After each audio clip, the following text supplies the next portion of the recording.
Hello, everyone. It's good to be back. It's August. It's time to start thinking about football, and it's the Patriot League Media Day right here in Bethlehem Township, Pennsylvania. I'm Gary Laubach. I'll be back again for my 20th season to call Lafayette football. Central Connecticut State on the horizon as the opening ball game. Let me introduce the Lafayette Leopards who are here with us today for Patriot League Media Day.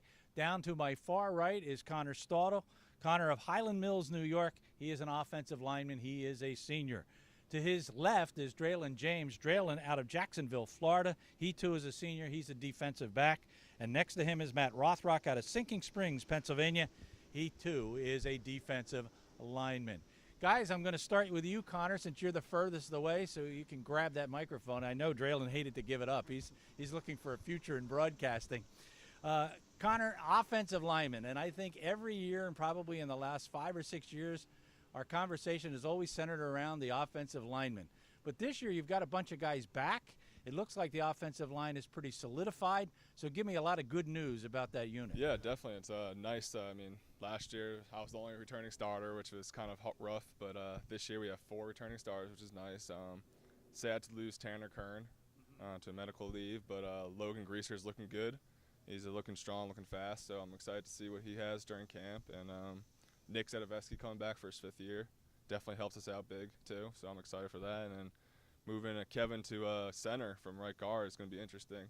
He's definitely learned a lot. He's got a lot smarter, definitely playing last year as a freshman. Got a lot of experience. Last year was all about musical chairs. Guys didn't even know from week to week which part of the line they were going to be on. Tell me what you think is the difference. How much have we improved since the last couple of seasons with all those injuries? I think we've improved a lot. I know Coach Potts has worked hard in the weight room for prehab to prevent injuries. I know coaching staff has looked at some things to help us out, lay off our bodies a bit, which will definitely help in the long run. The new turf on the field, that's definitely going to help us. So hopefully we avoid injuries during camp and stay healthy. Protect the quarterback, get a running game going. That's what Coach talks about all the time.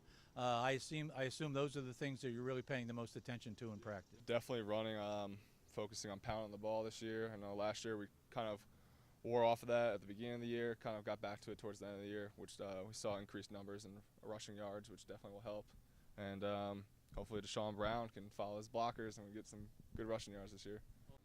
All sounds like good news to me. Let's get over to Draeland here. And Draeland, defensive secondary, such an important position to me, the hardest position to play in football. How are things going back there? Tell me a little bit about the guys that will be alongside of you. I'm really looking forward to the guys we have alongside of us. I think McFadden and the defensive staff has brought in a very talented freshman class. They're ready to compete right now. They're very tenacious in what they want to do. They're very observant. They want to learn a lot from what we've been trying to teach them this summer. So I'm extremely excited. The guys we have coming back, everyone knows Phil Parham. Suffered from a little bit of an injury last year, so he was kind of sidelined for a bit. Kind of started to get into the swing of things at the end of the season.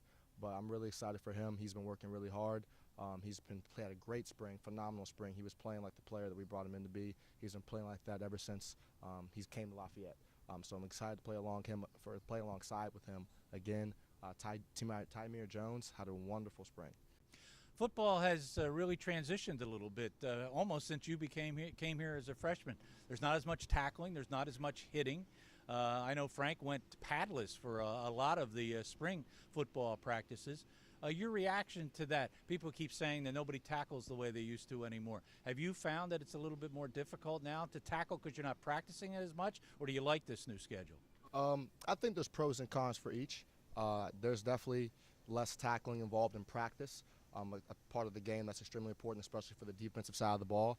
But in being smart about football, the health risks that we've seen come about in football itself, laying off is also one of the things that we're trying to save our bodies for so we can become healthy for the season. As we've seen in the past, we've had some injuries in camp that's hurt us during the season. So it's definitely a smarter, I think, for us to kind of lay back a little bit, but we're still going to be able to get that work in during camp that we weren't able to get in spring, just so we can come into the season a lot more fresh and then also still get the same work to be able to get guys to the ground when we're playing defense. One of the good signs about your defensive unit and how good they have been in the past is Matt Smalley now is a New York Giant at the moment. Saw him on the internet yesterday in an interview. They're very high on him, actually. Said he's done a very, very good job, and he praised the Lafayette coaches for his success so far in the Giants camp. So do you use any of that as a motivation maybe to be, for everybody, to be as good as they possibly can be? Oh, of course. When you see guys like that who worked hard their entire career at Lafayette have success that's been brought to them after they've bought into the process of being a good player, it really motivates all of us and the rest of us to say, you know, people say if you're good enough, they'll find you. So having the ability to see that come to fruition in Matt going to play for the Giants and him having such a phenomenal camp so far in OTAs when he was gone during the second semester of last year, it really does try to motivate us a lot more just to push to that next level to know just because it doesn't matter where you come from, it matters when you're going, and if you buy into the process, then the NFL will find you. Well, pro football is not his calling. I have a feeling Draeland James may be behind the microphone. He does a really, really good job. Let's turn our attention now to Matt Rothrock. Matt, defensive line. And, you know, we've got guys who represent the defensive backs, the defensive line, but linebacker is a concern. How are the guys in the linebacker positions doing? I mean, so far they look phenomenal. I mean, just Brandon coming back, he's a playmaker. He just loves to play football, flies around with the football, and I'm excited to see what he brings to the table this year. Mike Root, he's coming back at middle linebacker. He's coming off of an injury, but he's been working his butt off this whole offseason, and you know, I trust him making the play calls and stuff, and I'm looking forward to it. Anything new out of Coach Link this year that we should look for, Mike and myself, when we analyze the defensive line? Yeah, get to the quarterback. That's been his main emphasis. Same with Coach Dell. You know, this whole offseason just working on hips. For get off, just have to get to the quarterback. We need production out of our D-line this year, including myself, to get more sacks. Tell me a bit about the guys alongside of you.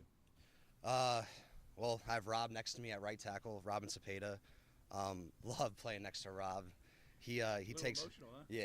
Yeah, he loves to take on double teams and stuff, and I have Bo next to me at left end, and we all know how each other play, and we all trust each other, and we all have confidence that we're going to do our job, and yeah. Schedule looks very difficult. I mean, the independents are tough. Certainly the league is going to be outstanding this year. It seems to me that game one is a critical football game for this team.